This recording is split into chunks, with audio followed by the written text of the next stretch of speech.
बिस्मिल्लाहिर्रहमानिर्रहीम। आप मेरा यूट्यूब चैनल सरदार अरशद ऑफिशियल देख रहे हैं। मेरा नाम सरदार मोहम्मद इरशाद एडवोकेट है। आज हम चेक डिसऑनर के इस पहलू पे बात करेंगे कि अगर एफआईआर हो जाए तो फिर उसमें ज़मानत का तरीकाकार क्या है, उस एफआईआर से निकलने का क्या प्रोसीजर है। हमारे यहाँ ये सबको पता है कि देखने में आया ज़ाहिर है कारोबारी लेन देन आपस में इस तरह के मामलात होते हैं और लोग उसमें चेक का आपस में लेन देन करते हैं और बाद में उस चेक को मिसयूज़ किया जाता है। ऐसी सूरत हाल भी होती है कि आपके आपस में लेन देन में आपका एक दूसरे पे एतमाद होता है, बाद में जब कारोबारी मामलात में कुछ तलखी आ जाती है तो वो वही जो डॉक्यूमेंट्स जो एक दूसरे के साइन किए हुए होते हैं उनको फिर एक दूसरे के खिलाफ जो है मिसयूज़ किया जाता है। एफआईआर अगर 489F के तहत हो जाए, डिसऑनर चेक जो है उसको पाकिस्तान पीनल कोड का सेक्शन 489F अट्रैक्ट करता है। इससे पहले वीडियो में डिटेल से इस टॉपिक पे बात हो चुकी है। अगर किसी ने वो इसमें मजीद तफसीलात की ज़रूरत हो तो वो मेरा इससे पहले का क्लिप जो है वो देख सकता है। 489F पाकिस्तान पीनल कोड का जो है ये कॉग्निजेबल ऑफेंस है, नॉन बेलेबल ऑफेंस है और कंपाउंडेबल ऑफेंस है। कॉग्निजेबल ऑफेंस मीन काबिल दस्तअंदाजी पुलिस जुर्म है। पुलिस इसके अंदर जो है एफआईआर दर्ज कर सकती है बगैर किसी मैजिस्ट्रेट की परमिशन के, और इसमें जो अरेस्ट है वो भी मैजिस्ट्रेट की परमिशन के बगैर कर सकती है और इन्वेस्टिगेशन भी कर सकती है खुद से। नॉन बेलेबल मीन इस नाकाबिल ज़मानत है, इसमें ज़मानत रूटीन में नहीं होती। जो बेलेबल ऑफेंसेस होते हैं उसमें बेल जो है as a matter of right होती है। मुलज़म जब भी कोर्ट में पेश होता है तो कोर्ट उसको बेल जो है as a matter of right देती है, ना कि as a matter of grace या कंसेशन देती है। जबकि नॉन बेलेबल ऑफेंसेस के अंदर बेल जो है वो as a matter of right नहीं होती। तो एक तो उसमें ये बात हो गई। उसके बाद अगर ये एफआईआर जब हो जाती है तो अगर तो मुलज़म को अरेस्ट कर लिया गया है तो फिर तो उसकी जो है सबसे पहले मैजिस्ट्रेट की, क्योंकि ये इसका ट्रायल मैजिस्ट्रेट की कोर्ट में होता है, तो मैजिस्ट्रेट की कोर्ट में इसकी बेल फाइल की जाएगी, बेल पिटीशन। और अगर वहाँ से बेल हो जाती है तो ठीक है, अगर वहाँ से बेल ना हो तो फिर सेशन कोर्ट में बेल फाइल की जाती है और फिर इस तरीके से हाई कोर्ट में आगे मामला चलता है और इस तरह आगे।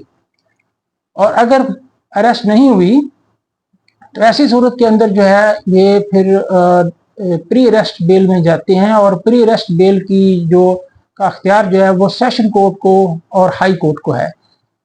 तो एज पर रूल जो है वो पहले कोर्ट ऑफ फर्स्ट इंस्टेंस यानी सेशन कोर्ट में बेल दायर की जाती है। डायरेक्ट हाई कोर्ट में बेल इसकी हियरिंग नहीं होती, ना ही बेल दायर होती है।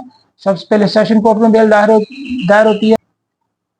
सेक्शन 489F पीपीसी जो है इसकी सजा, इस ऑफेंस की सजा 3 साल तक है। अगर ये ऑफेंस साबित हो जाए कि चेक वाकई ही मेलाफाइडली इशू किया गया था, अगेंस्ट रीपेमेंट ऑफ लोन था, या कोई लायबिलिटी, कोई रिस्पॉन्सिबिलिटी, कोई fulfilment of an some obligation थी और ये चेक इशू किया गया था और ये डिसऑनर हुआ है, जब ये बैंक में प्रेजेंट किया गया है तो वहाँ पे ये अमाउंट नहीं थी रिक्वायर्ड अमाउंट और ये डिसऑनर हुआ है, अगर ये इंग्रेडिएंट्स इसके फुलफिल हो रहे हैं तो ये फिर ऑफेंस कमिट हो गया है और इस ऑफेंस की सजा जो है 3 साल तक है। इसका चेक की अमाउंट से कोई ताल्लुक नहीं होता, अमाउंट जितनी भी है। हाँ, अमाउंट का ताल्लुक अगरचे के बेल में ये मैटर जरूर करता है कि कितनी अमाउंट का चेक था, वो जो है इसमें बेल में ये जो है कंसिडरेशन इसकी होती है।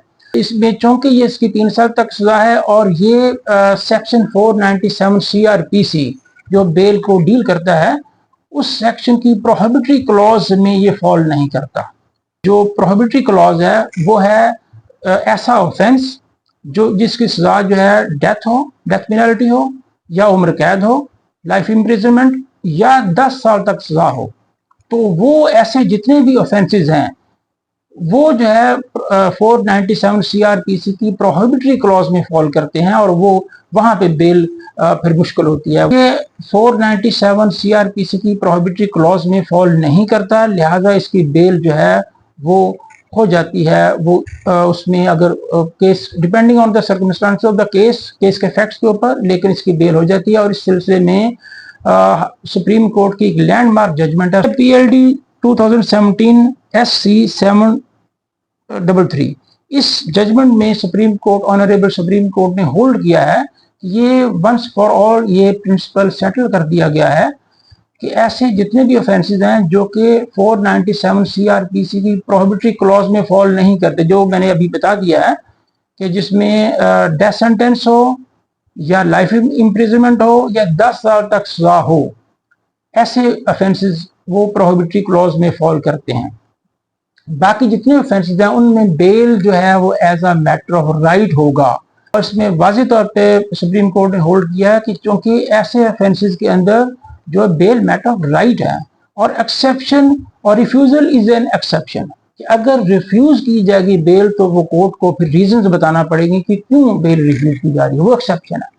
बेल मैटर ऑफ राइट है, जिनमें ये जो ऐसे ऑफेंसेस जो कि वो इस प्रोहिबिटरी क्लॉज में फॉल नहीं करते। अब प्री अरेस्ट और पोस्ट अरेस्ट में क्या फर्क है, ये लास्ट इसमें है, इसमें मैं बात करूंगा। प्री अरेस्ट चूंकि एक्स्ट्रा ऑर्डिनरी रिलीफ है, और इसके अंदर बेसिकली जब कोई केस रजिस्टर पुलिस करती है तो पुलिस को मुलजम जो अक्यूज पर्सन है उसकी अरेस्ट रिक्वायर्ड होती है फॉर कलेक्शन ऑफ एविडेंस। उसने उसे इन्वेस्टिगेट करना होता है, पूछना होता है। ये एक्स्ट्रा ऑर्डिनरी रिलीफ है प्री अरेस्ट का। तो लेकिन प्री अरेस्ट इसलिए दी जाती है कि कोई शख्स जो है, क्योंकि हमारे मुल्क में FIR जो है वो जो है 2 नंबर रजिस्टर होती हैं, जाली रजिस्टर होती हैं, झूठे मुकदमात होते हैं। ये 489F के अंदर भी और बाकी जो में भी झूठे मुकदमात दर्ज होते हैं, जो लोगों को फंसाया जाता है, खामखा फंसाया जाता है। अगर एक बंदे ने कोई ऑफेंस कमिट किया है तो 10 लोगों को उसमें जो है वो अंदर लपेटे में ले लिया जाता है। इस तरह के बहुत से मामला होते हैं। तो इसलिए प्री अरेस्ट और पोस्ट अरेस्ट में इन सारी चीज़ों का जो है वो कोर्ट जो है वो उनको देखती है, उनको ख्याल रखा जाता है। तो प्री अरेस्ट में ये डिफरेंस है, जबकि पोस्ट अरेस्ट में इन्वेस्टिगेशन कंप्लीट हो चुकी होती है और फर्दर जो है नो मोर रिक्वायर्ड होता है फॉर इन्वेस्टिगेशन, और उसको फिर जो है वो उसमें स्कोप होता है। और इस चेक 489F के केस में पोस्ट अरेस्ट बेल जो है वो आसानी से हो जाती है, अगर वो कोई बहुत ज़्यादा जो अमाउंट बहुत ज़्यादा ना हो और कोई इतना का उसका रिकॉर्ड इतना पहले फर्स्ट उसका रिकॉर्ड ज़्यादा ख़राब ना हो मुलज़म का, तो इसमें बेल के चांसेस जो है वो आसानी से बेल हो जाती है, इतना ज़्यादा इशू नहीं होता। ख़ास तौर पे अगर सेशन से नहीं हुई फिर हाई कोर्ट से जो है वो इजीली बेल इसकी हो जाती है। तो ये इसके जो है 489F के बारे में है, जमानत का तरीकाकार क्या था उसके ऊपर बात है, और इसकी ऑफेंस क्या है, इस ऑफेंस की सजा क्या है उसके ऊपर है।